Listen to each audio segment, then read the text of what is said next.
بسم اللہ والحمد للہ والصلاة والسلام علی رسول اللہ صلی اللہ علیہ وآلہ وسلم۔ السلام علیکم ورحمۃ اللہ وبرکاتہ۔ کتاب مقامات الحریری سے آج کا سبق۔ وَنَسْتَكْفِي بِكَ الْإِفْتِتَانَ بِإِطْرَاءِ الْمَادِحِ، اور ہم تیری حفاظت طلب کرتے ہیں، تجھ سے حفاظت مانگتے ہیں، بِإِطْرَاءِ الْمَادِحِ، تعریف کرنے والے کی مبالغہ آمیز تعریف، وَإِغْضَاءِ الْمُسَامِحِ، اور درگزر کرنے والے کی چشم پوشی کی وجہ سے، فتنے میں پڑھنے سے۔ یہ اس کا سلیس ترجمہ ہو گیا۔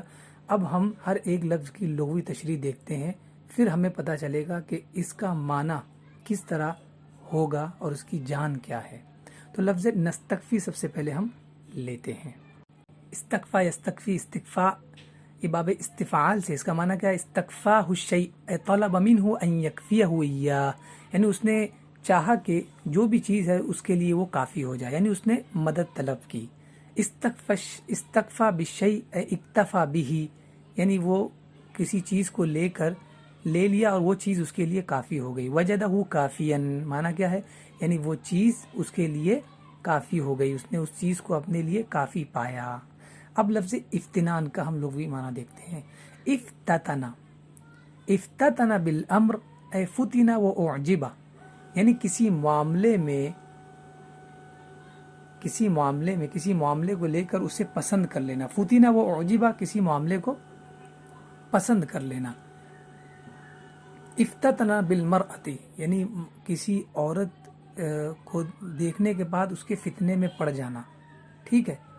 افتتن فلانا اوقعہ فی الفتنہ، یعنی اس نے فلاں کو فتنے میں ڈال دیا۔ اس کے بعد ہے لفظ اطراء المادح۔ تو لفظ اطراء کی لغوی تشریح دیکھتے ہیں۔ اطرا یطری اطراء، یہ فعل رباعی ہے، متعدی ہے۔ اطریت ماضی ہے، اطری یہ مضارع ہے بھائی متکلم، اور اطری یہ امر ہے، اور مصدر اطراء آتا ہے۔ اطرا صاحبہ اے اثنا علیہ کثیرا، یعنی اس نے اپنے ساتھی کی بہت تعریف کی، یعنی کیا؟ بالغ فی مدحہ، یعنی اس کی تعریف میں اس نے مبالغہ آرائی سے کام لیا۔ یہ لفظ حدیث شریف میں بھی استعمال ہوا ہے۔ حضور صلی اللہ علیہ وسلم ارشاد فرماتے ہیں ثم ان رسول اللہ صلی اللہ علیہ وسلم قال لا تطرونی کما اطری ابن مریم وانما انا عبد فقولوا عبدہ ورسولہ۔ وہ صلی اللہ علیہ وسلم فرماتے ہیں لا تطرونی کما اطری ابن مریم، کہ میری تعریف میں حد سے مت گزر جاؤ، جیسے کہ ابن مریم حضرت عیسیٰ علیہ السلام کی تعریف میں ان کے ماننے والے حد سے گزر گئے۔ بے شک میں تو بندہ ہوں خدا کا، فقولوا عبدہ ورسولہ، تو میرے بارے میں یہی کہو کہ وہ اللہ کے بندے اور اس کے رسول ہیں۔ اب دوسرا لفظ ہے اغضاء المسامح۔ تو اب یہ اطراء المادح ہو گیا، تو مادح کا لفظ تو مدح یمدح سے تعریف کرنا، مادح اس میں فاعل ہے، تعریف کرنے والا۔ اب دوسرا جو جملہ ہے اس کا ہے اغضاء المسامح۔ تو اغضاء کی لغوی تشریح ہم دیکھتے ہیں۔ اغضا یہ فعل رباعی ہے، لازم ہے، اور کسی حرف لگانے سے متعدی بھی ہو جائے گا۔ اغضیت ماضی، اغضی یہ فعل مضارع واحد متکلم، اغضی یہ امر ہے، اس کا مصدر آتا ہے اغضاء۔ اغضا عینیہ حیاء، اس کا معنی بتا رہے ہیں۔ اغضا عینیہ حیاء اے اطبق جفنیہ، یعنی اس نے اپنے دونوں پپوٹوں کو، یعنی اپنی آنکھ کے اوپر جو چمڑی ہے اس کو بند کر دیا۔ ونظر الی الارض، اور زمین کی طرف دیکھا، یعنی اپنی دونوں آنکھوں کو جھکا لیا اس نے۔ یہ اغضا یغضی کا معنی ہے آنکھوں کو جھکانا، آنکھوں کو جھکانا۔ یغضی الطرف عنہ کلما رآہ اے یصد وجہہ، یعنی جب اس کو دیکھتا ہے تو اس سے اپنے چہرے کو پھیر لیتا ہے۔ تو چہرے کو پھیر لینا یا آنکھوں کو جھکا لینا اغضاء کا معنی ہے، ٹھیک ہے۔ قرآن مجید میں لفظ استعمال ہوا، اللہ تبارک و تعالیٰ ارشاد فرماتا ہے قل للمؤمنین یغضوا من ابصارهم ویحفظوا فروجهم ذلک ازکی لهم ان اللہ خبیر بما یصنعون. مسلمان مردوں کو حکم دو کہ اپنی نگاہیں کچھ نیچی رکھیں. یہ لفظ یہاں پر یغضوا من ابصارهم، اپنی نگاہیں نیچی رکھیں. اور اس کے علاوہ اغضاء المسامح، تو سامح اس کا مصدر جو ہے مسامح آتا ہے، باب مفعلت سے ہے. معنی کیا ہے؟ سامحہ بذنبہ اے عفا عنہ، یعنی اس نے اس کے گناہ کو درگزر کر دیا، معاف کر دیا. اب آئیے ہم اس کا دوبارہ ترجمہ ایک مرتبہ دیکھ لیتے ہیں. وَنَسْتَكْفِي بِكَ الْإِفْتِتَانَ بِإِطْرَاءِ الْمَادِحِ وَإِغْضَاءِ الْمُسَامِحِ، اور ہم تجھ سے حفاظت طلب کرتے ہیں، یعنی تو ہمارے لیے کافی ہے، ہم تجھ سے حفاظت طلب کرتے ہیں. بِإِطْرَاءِ الْمَادِحِ، افتتان کا ترجمہ بالکل آخر میں ہوگا. نستکفی بِکَ بِإِطْرَاءِ الْمَادِحِ، ہم تجھ سے مدد طلب کرتے ہیں، حفاظت طلب کرتے ہیں. بِإِطْرَاءِ الْمَادِحِ، تعریف کرنے والے کی بیجا تعریف اور حد سے زیادہ تعریف کرنے، ٹھیک ہے. وَإِغْضَاءِ الْمُسَامِحِ، اور درگزر کرنے والے کی چشم پوشی، ٹھیک ہے. چشم پوشی کی وجہ سے افتتان پھنسنے اور فتنہ میں پڑنے سے، یعنی زیادہ تعریف کرنے والے کی تعریف اور درگزر کرنے والے کی جو چشم پوشی ہے، درگزر کرنا ہے، اس کی وجہ سے جو فتنے میں انسان پڑتا ہے، اس سے ہم تیری مدد طلب کرتے ہیں. اس لیے کہ زیادہ تعریف آپ کر رہے ہو جبکہ وہ اس کی تعریف کے لائق نہیں ہے، اور ایسے آدمی کو آپ معاف کر رہے ہو جو کہ گنہگار ہے، تو یہ دونوں تو غلط ہوا. تو ان دونوں غلطیوں کی وجہ سے افتتان، جو فتنہ میں ہم پڑیں گے، اس سے ہم تیری مدد طلب کرتے ہیں. اب آگے دوسری عبارت دیکھتے ہیں. فرمایا کما نستکفی بک الانتصاب لازراء القادح وحتک الفاضح. اب اس کا ترجمہ ہم دیکھتے ہیں. اور ہم تیری حفاظت طلب کرتے ہیں تانا دینے والے کی عیب جوئی اور فضیحت کرنے والے کی بے عزتی کا نشانہ بننے سے. انتصاب کا مطلب ہے یا نشانہ بننا. یہی انتصاب کا معنی ترجمہ جو ہے ایک دم آخر میں ہو رہا ہے. جیسے اوپر ہم نے جو جملہ کیا ہے نستکفی بک الافتتان بإطراء المادح میں افتتان کا معنی جو بعد میں ہو رہا ہے، اس طرح یہاں انتصاب کا معنی بھی بعد میں ہوگا. تو اب اس جملے میں جو نستکفی کی ضرورت نہیں ہے لغوی تشریح کی، ہم انتصاب کی لغوی تشریح پہلے دیکھ لیتے ہیں، اس کے بعد آگے چلتے ہیں. انتصاب کی لغوی تشریح کیا ہے، سب سے پہلے ہم وہ دیکھتے ہیں. انتصب لینتصب انتصابا فهو منتصب والمفعول منتصب له. ٹھیک ہے. معنی کیا ہے؟ انتصب القائد للحکم اے قام له وتهيأ، یعنی قائد اور سپہ سالار حکومت کرنے کے لیے تیار ہوا، یعنی حکومت کرنے کے لیے وہ تیار ہوا. اس کا جو دوسرا معنی یہاں پر ہے، جو اس کا آج یہاں پر جو ہم معنی مراد لیں گے وہ یہ ہے کہ کسی چیز کا نشانہ بننا. عربی میں اگر دوسری تعبیر میں دیکھو تو اس کا معنی ہوتا ہے تعرض اللام صلہ کے ساتھ، تعرض لکذا، اس کا معنی بھی ہوتا ہے نشانہ بننا. اور انتصبہ کا معنی بھی کیا ہوتا ہے؟ نشانہ بننا. تو یہ انتصبہ ہو گیا. اس کے بعد ازراء القادح تھا، تو اب لفظ ازراء کی ہم لغوی تشریح دیکھتے ہیں. ازراء فعل رباعی لازم متعد بحرف، یہ فعل رباعی ہے، لازم ہے اور کسی حرف سے متعدی ہوگا. ازرا فعل ماضی ہے، یزری فعل مضارع ہے، مصدر ازراء ہوتا ہے. ازرا علیہ اے عابہ، یعنی اس نے اس پر عیب لگایا. ازرا علیہ اعلیٰ صلہ کے ساتھ آئے گا، اس کا معنی ہوگا عیب لگانا. ازرا بھی استصغارا لہ اے حط من قیمتہ، یعنی اس نے اسے چھوٹا سمجھا اور اس کی قدر و قیمت گھٹا دی. ازرا بھی الدہر اے ازراہ الدہر، یعنی زمانے نے اس کی قیمت کو گھٹا دیا. تو اب یہاں پر تین چیزیں آپ دیکھیں، ازرا اعلیٰ صلہ کے ساتھ، اور دوسرا ازرا با صلہ کے ساتھ ہے، اور تیسرا ازرا جو ہے ازرا بھی الدہر، یہ بھی با صلہ کے ساتھ، یعنی دونوں دو ہے اس میں، ایک اعلیٰ صلہ کے ساتھ اور ایک دوسرا با صلہ کے ساتھ. اب آئیے ہم اس لفظ ازرا کا جو ہے حدیث شریف میں ڈھونڈتے کہ کہاں پر یہ لفظ استعمال ہوا ہے. عن عبداللہ ابن ابی الحذیل عن عمار ابن یاسر قال من فضل على ابی بکر وعمر احدا من اصحاب رسول اللہ جس نے حضرت عمار بن یاسر رضی اللہ تعالیٰ عنہ سے یہ روایت مروی ہے، حضور نے فرمایا جس نے ابو بکر اور عمر رضوان اللہ تعالیٰ علیہم اجمعین پر احد من اصحاب رسول اللہ، کسی بھی صحابی رسول کو فضیلت دی، من فضل علی ابی بکر و عمر احد من اصحاب رسول اللہ، کسی کو فضیلت دی، فقد ازرع علی المہاجرین والانصار و 12,000 من اصحاب محمد رسول اللہ صلی اللہ علیہ وسلم، تو اس نے عیب لگایا یا تحقیر کی ان مہاجرین کی اور انصار کی اور دیگر 12,000 اصحاب محمد صلی اللہ علیہ وآلہ وسلم کی۔ اس کے بعد جو ہے ازراء القادح تھا، قدح یقدح قدحا، قدح فی عرضہ معنی طعن فیہ وعابہ، یعنی اس نے اس کی عفت اور عزت میں طعن کیا، یعنی اس کو تانا دیا، کسی بھی چیز کا تانا دیا، اس کی عزت کا تانا دیا، ٹھیک ہے، یہ قدح یقدح کا معنی ہے۔ اور حتک الفاضح، دوسرا جو جملہ تھا وہ حتک الفاضح، تو لفظ حتک کا معنی دیکھتے ہیں، حتک یحتک حتکن، حتک ماضی، یحتک مضارع، حتکن یہ مصدر ہے۔ حتک الستر ونحوہ، اس کا معنی کیا ہوتا ہے؟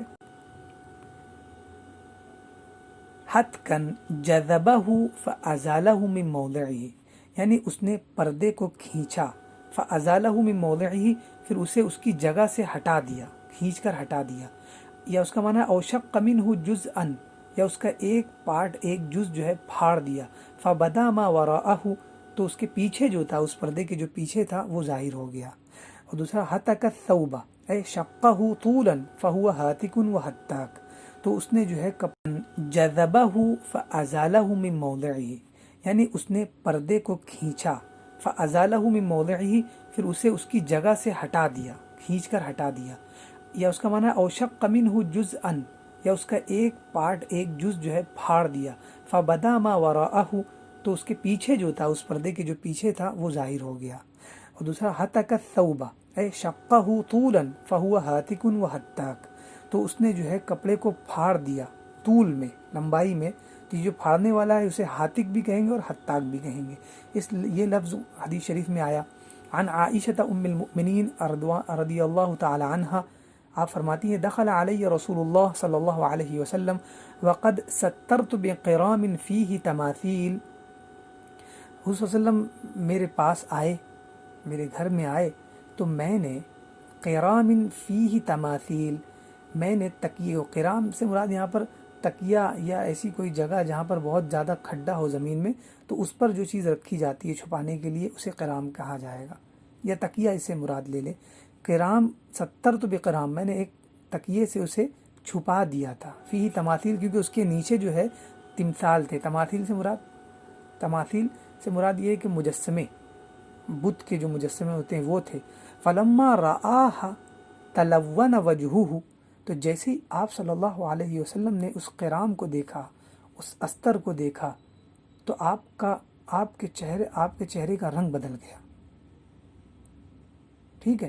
ثم ہتکہ بیدہ، پھر آپ نے اپنے ہاتھ سے اس قرام یعنی اس چادر کو پھاڑ دیا۔ وقال، اور آپ نے فرمایا ان اشد الناس عذابا یوم القیامہ، لوگوں میں بروز قیامت سب سے زیادہ عذاب کس پر ہوگا؟ الذین یشبہون بخلق اللہ، جو اللہ تبارک و تعالیٰ کی مخلوق کی تشبیہ بناتے ہیں، یعنی تشبیہ کیا کرتے ہیں؟ یعنی ان کی تصویر بناتے ہیں۔ تو یہ جو ہے یہاں پر لفظ حد کو ہو گیا۔ اب لفظ فاضح کو دیکھ لیتے ہیں۔ فاضح من فضح، یہ فضح مجرد ہے، اس کا معنی کیا ہے؟ قام بعمل فاضح، بعمل فاضح یعنی فاضح عمل اس نے کیا، کیا مطلب؟ بعمل بعید عن الحیاء مسیء، یعنی ایسا کام کیا جو بے شرمی کا کام ہے اور شرم سے کوسوں دور ہے، یعنی اس نے بدسلوکی کی، برا کیا۔ یہ لفظ بھی حدیث شریف میں استعمال ہوا ہے، اگر آپ حدیث شریف میں دیکھیں تو آپ کو یہ لفظ مل جائے گا۔ ایک حدیث شریف مجھے ملی تو اس میں یہ میں نے لفظ کو دیکھا، حضور صلی اللہ علیہ وسلم نے فرمایا یا معشرہ من آمن بلسانہ ولم يدخل الایمان قلبہ، اے لوگو جس نے زبان سے ایمان لایا اور ایمان اس کے دل میں داخل نہیں ہوا، لا تغتابوا المسلمین، مسلمانوں کی غیبت نہ کرو، ولا تتبعوا عوراتہم، اور نہ ہی ان کے باطن کے پیچھے پڑو۔ عورات سے مراد کیا ہے یہاں پر؟ یعنی ان کی جو برائیاں ہیں، جو غلطیاں ہیں، اس کی ٹوہ میں نہ رہو۔ فَإِنَّهُ مَنِ اتَّبَعَ عَوْرَاتِهِمْ، تو جو بھی مسلمانوں کی ٹوہ میں لگا رہے گا، ان کی غلطیوں کو ڈھونڈنے میں لگا رہے گا، یتبع اللہ عورتہ، تو اللہ تبارک و تعالیٰ ان کی غلطیوں کو فاش کر دے گا۔ وَمَن يَتَّبِعُ اللَّهُ عَوْرَتَهُ يَفْضَحُهُ فِي بَيْتِهِ، اور جب اللہ تبارک و تعالیٰ کسی کی غلطیوں کو ظاہر کر دے تو اللہ تبارک و تعالیٰ اسے غلطی سے جب ظاہر کر دے گا تو اس کے لیے بے حیائی کا سامان بنا دے گا، لوگوں کے سامنے یہ ظاہر ہو جائے کہ یہ بہت بے حیا ہے، فی بیتی ہی، اگرچہ وہ اپنے گھر میں کیوں نہ ہو۔ تو یہ فادح کی لغوی تشریح ہو گئی۔ اب ایک مرتبہ ہم اس کا ترجمہ دیکھ لیتے ہیں۔ کما نستکفی بک الانتصاب لازراء القادح وحتک الفاضح، جیسے ہم تیری حفاظت طلب کرتے ہیں لازراء القادح، طعنہ دینے والے کی عیب جوئی سے، طعنہ دینے والے کی عیب جوئی، اور فضیحت کرنے والے اور برائی کرنے والے کی بے عزتی کا نشانہ بننے سے ہم تیری حفاظت طلب کرتے ہیں۔ اب آگے جملہ دیکھیے نیا، وَنَسْتَغْفِرُكَ مِنْ سَوْقِ الشَّهَوَاتِ إِلَى سُوقِ الشُّبَهَاتِ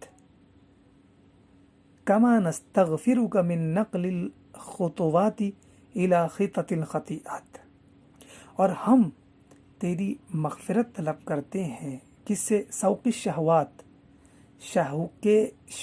ہمیں شہوان نفسی جو ہے ہمیں لے جائے الی سوق الشبہات، شبہات کے بازار میں، یعنی وہ چیزیں جو مشتبہ ہے، نہ ان کا حلال ہونا معلوم ہے نہ حرام ہونا معلوم ہے، اس کے بازار میں لے جائے، اس سے ہم تیری مغفرت طلب کرتے ہیں۔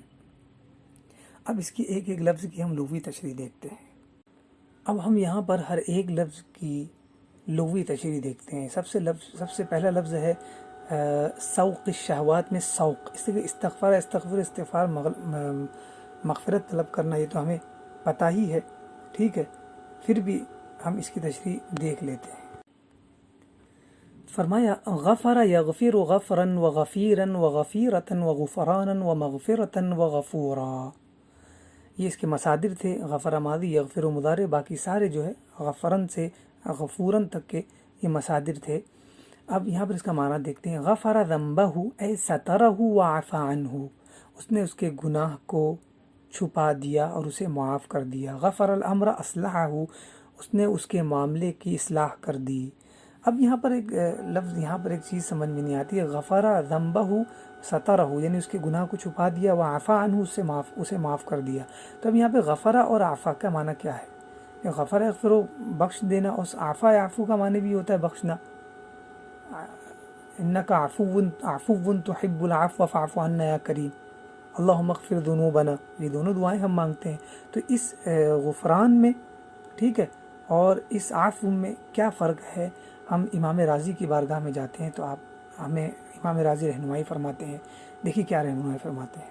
آپ نے فرمایا العفو ان یسقط عنہ العقاب، عفو کا مطلب ہے کہ اللہ تبارک و تعالیٰ اس سے جو عذاب ہے اس سے ساقط فرما دے گا، یعنی اس سے اب عذاب ہوگا ہی نہیں، اس کا معنی عفو کا یہ ہے۔ والمغفرۃ ان یستر علیہ جرمہ، اور مغفرت کا مطلب یہ ہے کہ اللہ تبارک و تعالیٰ اس کے جرم کو چھپا دے گا۔ کیوں؟ صونا لہ من عذاب التخجیل والفضیحہ، فضیحت، ٹھیک ہے، بدنامی اور شرمندگی کے عذاب سے بچانے کے لیے، یعنی شرمندگی اور فضیحت یہ بھی تو ایک عذاب ہے، لیکن اس سے بچانے کے لیے اللہ تبارک و تعالیٰ اس کے گناہ کو چھپا دے گا، اسے مغفرت کہتے ہیں، اور گناہ کو سرے سے ختم کر دے اسے عفو کہتے ہیں۔ اب یہاں پر آگے دیکھیے، کأن العبد یقول، گویا کہ بندہ کہتا ہے اطلب منک العفو، میں تجھ سے عفو طلب کرتا ہوں، وَإِذَا عَفَوْتَ عَنِّي فَاسْتُرْهُ عَلَيَّ، اور جب تو نے میرے گناہوں کو میرے نامہ اعمال سے ہٹا دیا ہے، فَاسْتُرْهُ عَلَيَّ، تو اب اس گناہ کو مجھ پر سے چھپا بھی لے۔ ایک ہوتا ہے نا کہ گناہ معاف کر دیے گئے، تو اس کا مطلب یہ نہیں کہ گناہ مٹا دیے گئے ہیں، گناہ صرف چھپائے گئے ہیں، یعنی جب تو نے میرے گناہوں کو مٹا دیا تو اس کی پردہ پوشی بھی کر دی. یعنی بعض اوقات ایسا ہوتا ہے کہ جو آدمی گناہ کرتا ہے تو اس کا گناہ دنیا میں ثابت بھی ہو جاتا ہے، لوگوں کی نظر میں بھی آ جاتا ہے، لیکن جب وہ سچی توبہ کر لیتا ہے تو اللہ تبارک اس کے گناہ کو مٹا دیتا ہے. لیکن یہ غفران کا مطلب یہ ہے کہ لوگوں کے سامنے بھی اس کا گناہ ظاہر نہ ہو. بعض اوقات ہم بہت سارے گناہ کرتے ہیں، لوگ ہماری عزت کرتے ہیں، تو ہمیں اس وقت اس چیز کا اور اللہ کے اس احسان کا ہمیں احساس ہونا چاہیے کہ ہم نے گناہ کیا لیکن اللہ تبارک و تعالیٰ نے اس کی ستر پوشی فرمائی. ٹھیک ہے، اب اگر ہم نے دل سے کیا ہو تو وہ مغفرت کے ساتھ ساتھ عفو بھی ہو جائے گا. اسی لیے حضور نے فرمایا کہ یہ عفو مانگو، اللہ سے کیا مانگو؟ عفو مانگو. رب انک عفو تحب العفو فاعف عنا یا کریم.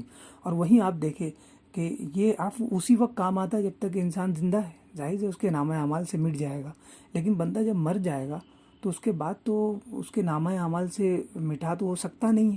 ظاہر سی بات ہے وہ مر چکا ہے، اب اس کا کوئی ایسا کام نہیں رہ گیا 3 کام کے علاوہ کہ جس کے گناہوں کو مٹا سکے. ٹھیک ہے، جو لکھ دیا وہ تو ختم ہے.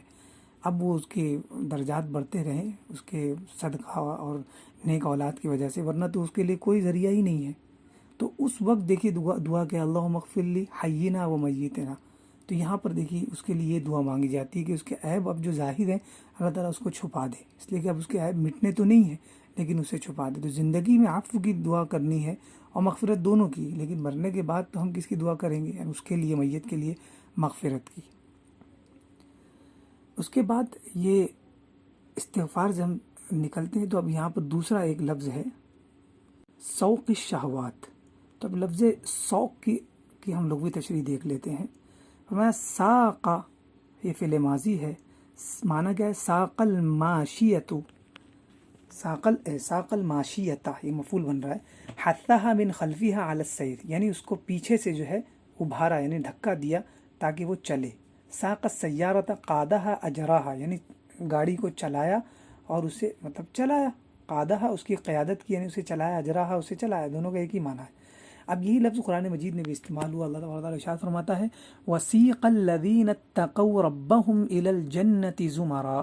ساقہ فعل ماضی ہے اور سیقہ جو ہے فعل ماضی مجہول ہے. تو یہاں فرمایا اور اپنے رب سے ڈرنے والوں کو گروہ در گروہ جنت کی طرف چلایا جائے گا. تو یہ سیقہ، ساقہ چلانا اور سیقہ چلایا جائے گا، مجہول کا صیغہ. ٹھیک ہے. اور دوسری آیت کریمہ ہے وَسِيقَ الَّذِينَ كَفَرُوا إِلَى جَهَنَّمَ زُمَرًا، اور کافروں کو گروہ در گروہ جہنم کی طرف ہانکا جائے گا. اب یہاں پر قرآن مجید کا ترجمہ بھی دیکھیں کتنا شاندار ہے کہ وہی سیق الذین اتقوا کے لیے ہے تو وہاں پر جنت کی طرف چلایا جائے گا، اور سیق الذین کفروا ہے تو اس میں کیا ہے؟ جنت کی طرف ہانکا جائے گا. لیکن یہ تو ہمارے اردو میں ہم نے ترجمہ کر لیا، لیکن قرآن مجید میں تو سیق الذین اتقوا اور سیق الذین کفروا ہے.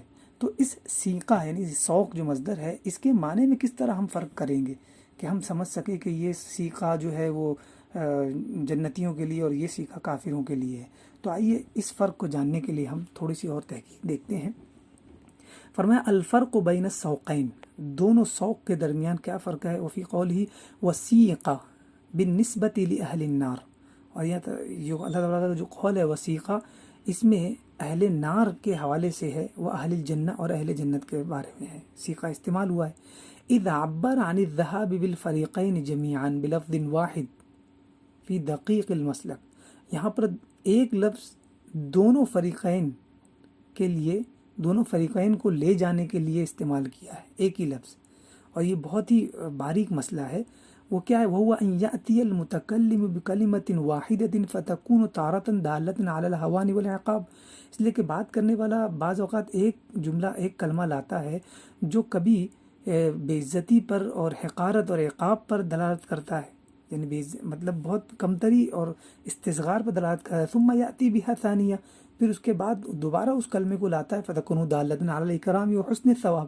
تو وہ اس کی دلالت جو ہوتی ہے وہ عزت و اکرام پر ہوتی ہے، ٹھیک ہے، اچھائی پر ہوتی ہے.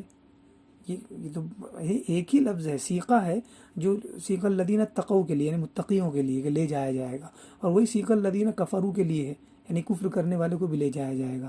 تو یہاں پہلے والوں کے لیے تو ٹھیک ہے یہ متقیوں کے لیے کہ ان کے لیے اعزاز و اکرام ہے کہ ان کو جنت کی طرف لے جایا جائے گا, لیکن یہاں جہنمیوں کے لیے بھی وہی لفظ استعمال کیا کہ انہیں بھی لے جایا جائے گا, تو اس میں اکرام نظر نہیں آ رہا ہے متقیوں کے لیے. ٹھیک ہے, تو اس کی امام زمخشری نے اس بارے میں بہت ہی زبردست تشریح کی ہے, اور سمجھ لے کہ یہ شرح جو ہے ہمارے لیے شرح صدور ہے.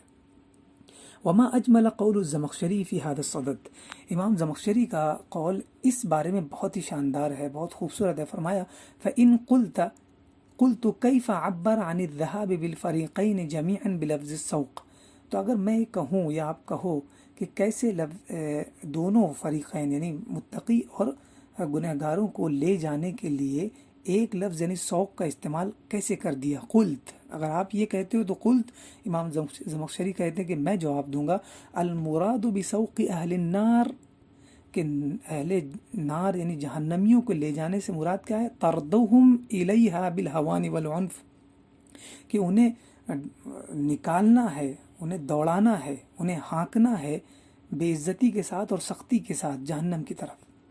کما یفعل بالاسارى والخارجین علی السلطان اذا سیقوا الى حبس او قتل, جیسا کہ یہ کام یہ اس وقت کیا جاتا ہے, یہ ان قیدیوں پر اور کے ساتھ کیا جاتا ہے, اور ان کے ساتھ جو بادشاہ کے خلاف ہو جاتے ہیں, ان کے خلاف پروپیگنڈا کرتے ہیں, ان کو جو ہے لے جایا جاتا ہے کہاں پر, حبس میں یعنی قید خانے میں, یا انہیں قتل کر دیا جاتا ہے. اس وقت ان کو جو ہے دوڑایا جاتا ہے اور ہانکا جاتا ہے.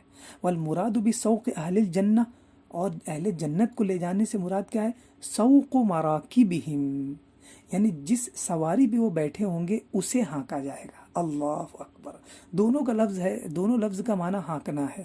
ٹھیک ہے, لیکن انہوں نے کیا فرمایا کہ اس پہلے میں ان جہنمیوں کو ہانکا جائے گا.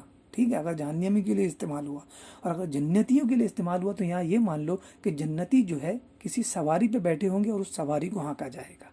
لأنه لا يذهب بهم إلا راكبين, لا يذهب بهم الا راکبین, اس لیے کہ انہیں جو ہے بغیر سوار کیے ہوئے نہیں لے جایا جائے گا, کیونکہ وہ کوئی انہوں نے گناہ نہیں کیا, نیکی کی, تو انہیں سواری کر کے لے جائے. ہم اگر کوئی اچھا کام کرتے ہیں, سنت پر عمل کرتے ہوئے شادی کرتے ہیں, تو ہمیں سواری پر لے جایا جاتا ہے.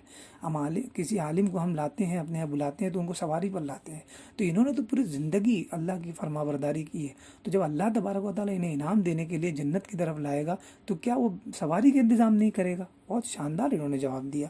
لا يذهب بهم الا راکبین, لا يذهب بهم الا راکبین, کہ انہیں نہیں لے جایا جائے گا مگر سوار کر کے. وحثها اسراعا الى دار الکرامہ ورضوان, اور کرامت و رضوان, عزت و شرف کا جو گھر ہے یعنی جنت کی طرف انہیں کیوں اس طرح لے جایا جائے گا, وحثها اسراعا, تاکہ وہ جلد از جلد وہاں تک پہنچ جائے, یعنی اس جانور کو, اس گاڑی کو ہانکا جائے گا تاکہ جلد از جلد یہ پہنچ جائے. کما یفعل بمن یشرف ویکرم من الوافدین علی بعض الملوک, جیسا کہ بعض بادشاہوں کے پاس جب باہر سے وفد آتا ہے تو ان کے ساتھ بھی یہی عزت و اکرام کیا جاتا ہے.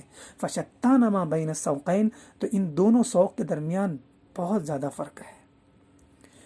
اب آگے یہ دیکھیں, سوق الشہواتی الی سوق الشبہات. سوق الشہوات, شہوتوں جمع شہوات ہے, شہوتیں, اور الی سوق الشبہات, سوق الشبہات. اب یہ سوق معنی بازار, اور شبہات کا معنی کیا ہے, ہم اس کی لغوی تشریح دیکھ لیتے ہیں. شبہۃ جمع شبہ و شبہات, شبہ و شبہات, یہ اس کی جمع ہے. معنی کیا ہے, یحتاط من الشبہۃ من الالتباس, یعنی وہ شبہ سے احتیاط کرتا ہے, یعنی التباس سے احتیاط کرتا ہے. اس کا اور ایک معنی دیکھ لیتے ہیں, قضیۃ شرعیۃ تشوبہ الشبہہ. اس کا معنی کیا ہے, قضیۃ فیہا التباس فلا یعرف حلال ہی ام حرام, ایسا مسئلہ جس میں التباس ہو جائے اور پھر یہ نہ پتہ لگ پائے کہ یہ حلال ہے یا حرام ہے, اسے کہتے ہیں شبہۃ. ٹھیک ہے, اس کی جمع شبہات, کی جمع شبہات آتی ہے. اب ایک مرتبہ ہم اس کا ترجمہ واپس دہرا لیتے ہیں.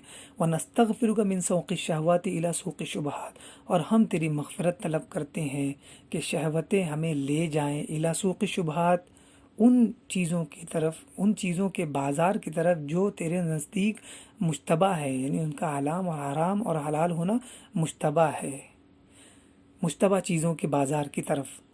اس کے بعد آگے ایک جملہ دیکھ لیں، کما نستغفرک من نقل الخطوات الی خطط الخطیئات، اسی طرح ہم تیری مغفرت طلب کرتے ہیں کہ ہمارے قدم بڑھیں الی خطط الخطیئات، غلطیوں کے علاقے میں، غلطیوں کی جگہ پر۔ اب یہاں پر دیکھیے نقل کا معنی نقل کرنا ہے، اور خطوات کا معنی کیا ہے، اس کی لغوی تشریح ہم دیکھ لیتے ہیں۔ خطوات کا معنی ہے الخطوۃ جمع الخطوۃ جمع خطن و خطوات، جمع خطن و خطوات۔ معنی کیا ہے، الخطوۃ مسافۃ ما بین القدمین عند الخطو، چلتے وقت جب قدم دونوں قدموں کے درمیان جو فاصلہ ہوتا ہے اسے خطوہ کہتے ہیں۔ قرآن مجید میں یہ لفظ استعمال ہوا وَلَا تَتَّبِعُوا خُطُوَاتِ الشَّيْطَانِ، یعنی طُرُقَهُ، یعنی شیطان کے راستے کی طرف، راستے کی پیروی نہ کرو، اس کی طرف نہ جاؤ۔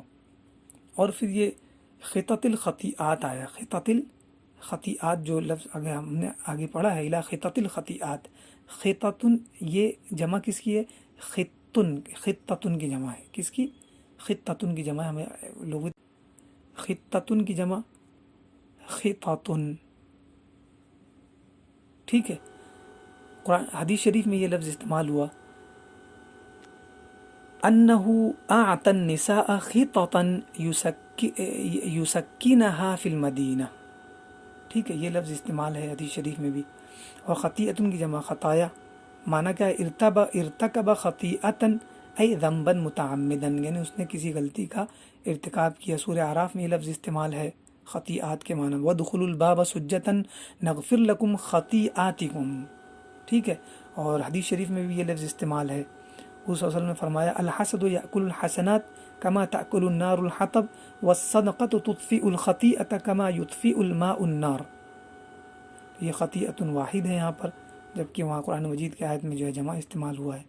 تو یہ ان الفاظ کی تشریح تھی، ہم دوبارہ اس کا معنی جو ہے دوہرا لیتے ہیں۔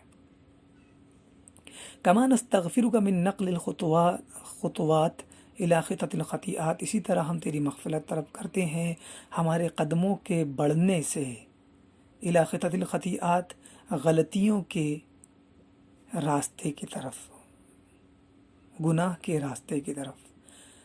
آج کے لیے اتنا بس، انشاءاللہ پھر نئے سبق کے ساتھ دوبارہ حاضر ہوں گے۔ السلام علیکم ورحمۃ اللہ وبرکاتہ۔